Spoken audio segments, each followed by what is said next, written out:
don't know if that's the number one, but it's definitely a good one.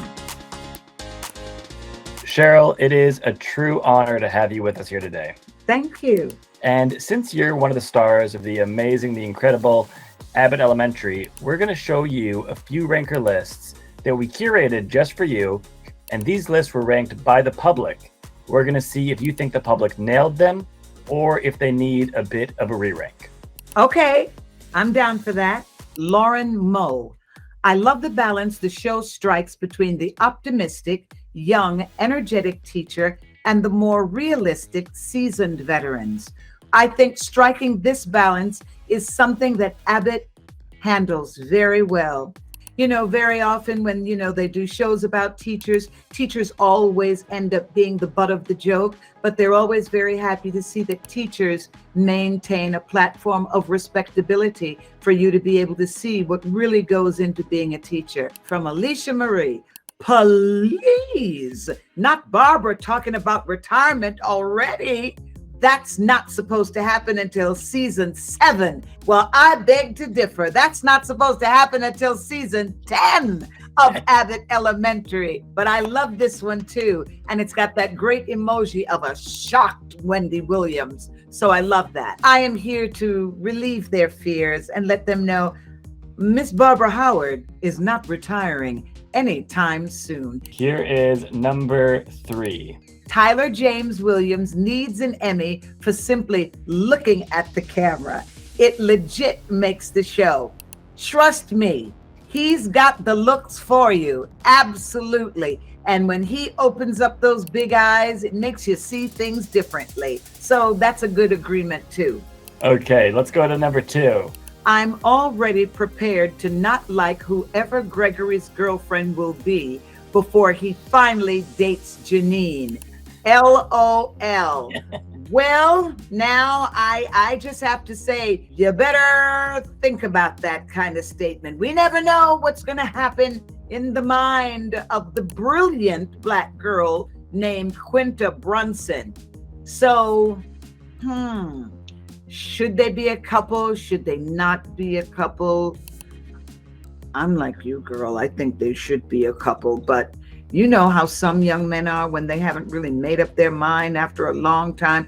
You got to give them more rope so that they don't hang themselves. Okay, here we go. This is the number 1 favorite fan reaction. Just watched the Peter Rabbit episode of Abbott Elementary, and let me tell you, if I bought 75 hardcover, in big caps, copies of books for my grade level with my own money, and some lady, she was a substitute teacher, destroyed them, that is definitely an earring removal situation.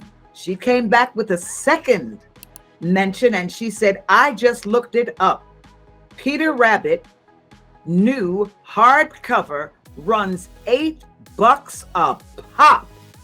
Melissa spent at least $600 on those books. Well, first of all, Kyle, I think I need to write a book. I think Barbara Howard needs to write a book. $8 a pop. Okay, now. So what do you think? What was your favorite of these fan reactions? I'm going to go with 5. The perfect balance? Yes, the perfect balance. And why that one? I think because the show absolutely strikes a perfect intergenerational balance. I hear that so often. People say, thank God, finally, a show that a dad can watch with his daughter, that an older mother can watch with her 40-year-old kid. I've heard all sorts of intergenerational mixes, being so thankful that there's absolutely, what do you call it? Destination TV. They are setting their schedule to sit and watch and enjoy TV together. And with that, I think we've struck the perfect balance. What do you say? What's number 2? What's your second favorite of those fan reactions? Number 2, I'm going to go with number 4, and I'm going to move number 4 to number 2 because I absolutely agree with you. It is much too soon to even hear anything about retirement for Barbara Howard. It ain't gonna happen. What are you putting in number 3? I'm going to go with Tyler. He's a master at what he does. You know, Tyler has been doing such great TV for Believe it or not, almost as long as I have. What about the number 4 slot? I think I'm going to go with number 2. Number 2 is going to go to the number 4. Why do you like that more than siding with Melissa? Well, I like it more than siding with Melissa only because, oh my God, if things have gotten to a moment where I've got to take off my earrings, that's awful. Is this fan reaction list locked? This fan reaction list is locked. So these are the top 5 Broadway musicals of all time as voted on by the public, okay? All right. We're going to see what you think. Number 1, Hamilton. Number 2, Dreamgirls. Number 3, Wicked. Number 4, Dear Evan Hansen. Number 5, Les Miserables. Okay, well, you've got something going on there. That's a very interesting list. What is your top Broadway show? Is it on this list? Is it not on this list? Of course it's on that list, and I'm going to have to change the rank. Dreamgirls is going to be number 1, the iconic musical of the 80s, because I say so. Dreamgirls moves to number 1. Plus, I originated the role of Dina Jones, so it must go to number 1. What was it like to see everything that happened after you originated that role?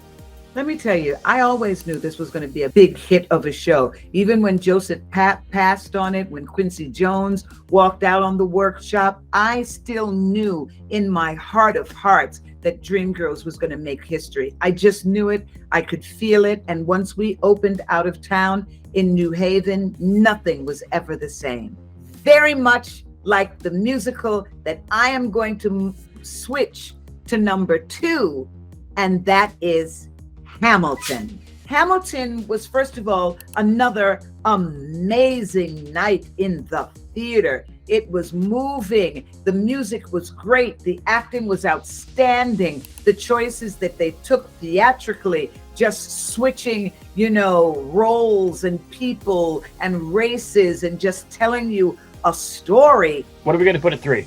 And I'm putting in their West Side Story. I'm going to move Wicked now to the 4th spot, right? I was able to get my own page in Broadway history by being the first Black African-American woman to play the role of Madame Morrible on Broadway. So you see, dreams actually do come true, even if they're wicked. 1 slot left. What are we putting in the 5 slot? I'm going to have to knock off Dear Evan Hansen and put in there Les Miserables, because there is a score that people are going to be singing for generations and years to come. How does this new revised list look to you? The way it's supposed to be. Thank you. Is this list locked? Yes, this list is locked. I want to know, since we are ranker, what is your personal top ranked moment while shooting Abbott Elementary? Believe it or not, I've had so many amazing moments shooting Abbott Elementary. But when we wrapped shooting the 13th episode, I just had to stop and talk with my cast and my crew about the gift that we have been given. It is a great company of people in front of the camera, behind the camera. We've got the golden ticket, and I want us to cherish it, hold it special, because after all these years in the industry, I can tell you, it doesn't happen like this a lot. Thank you so much for watching this episode of Re-Rank. Make sure to tune in when? Wednesday, September 21st, 9 p.m. on ABC, 8 p.m. Central, and then it'll be streaming on Hulu the very next day. Abbott Elementary Season 2. Trust me, you don't want to miss it.